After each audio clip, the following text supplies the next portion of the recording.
Let's make some red velvet cinnamon rolls. In a large bowl, mix together 2 cups of flour, a 1/4 cup of sugar, 1 packet of active dry yeast, 1 teaspoon of baking powder, and 1/2 teaspoon of salt. And then in another bowl, combine 1 cup of whole milk that's been warmed, a 1/4 cup of melted unsalted butter, 1 egg, some red food coloring, which we actually didn't have red food coloring, so we mixed a few different colors together. I ended up using a pink and a purple, and it turned out pretty cute, so it was fine. And then a teaspoon of vanilla extract. Then stir the wet ingredients into the dry ingredients and add your remaining flour to form a soft dough. On a floured surface, knead the dough for 5 to 7 minutes until smooth and elastic. This part was really fun. I love kneading dough. And this dough was looking really, really pretty. Place that dough into an oiled bowl, cover it and let it rise for about an hour or until it doubles in size. From there, mix together 1/2 cup of softened unsalted butter, 3/4 cup of packed brown sugar, and 2 tablespoons of ground cinnamon. This is going to be your filling. And again, this filling was so yummy. It was like the perfect amount of sweetness. Once your dough is risen, roll it out into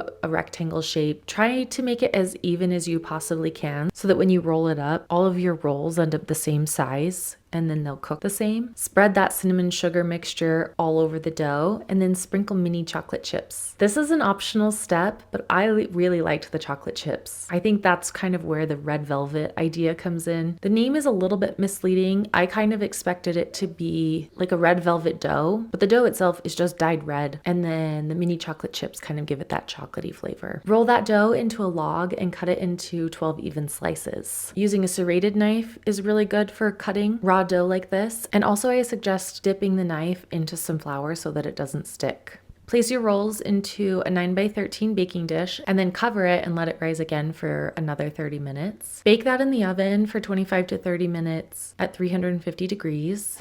While the rolls are baking, we're gonna make that super yummy cream cheese frosting by beating together 8 ounces of cream cheese and 1/2 cup of unsalted butter. Then gradually mix in 4 cups of powdered sugar, 2 teaspoons of vanilla extract, and 2 to 4 tablespoons of milk. We ended up using 3. Until your frosting reaches the desired consistency. Once you've taken those rolls out of the oven, let them cool for just a little bit before you put on that frosting, and then spread that frosting over the rolls. These are definitely best served right out of the oven, but they were actually really good throughout the week. I just popped them into the microwave for about 20 seconds so they could get nice and ooey gooey, and I'm telling you, they were so good. Thank you so much for watching. We'll see you on the next video.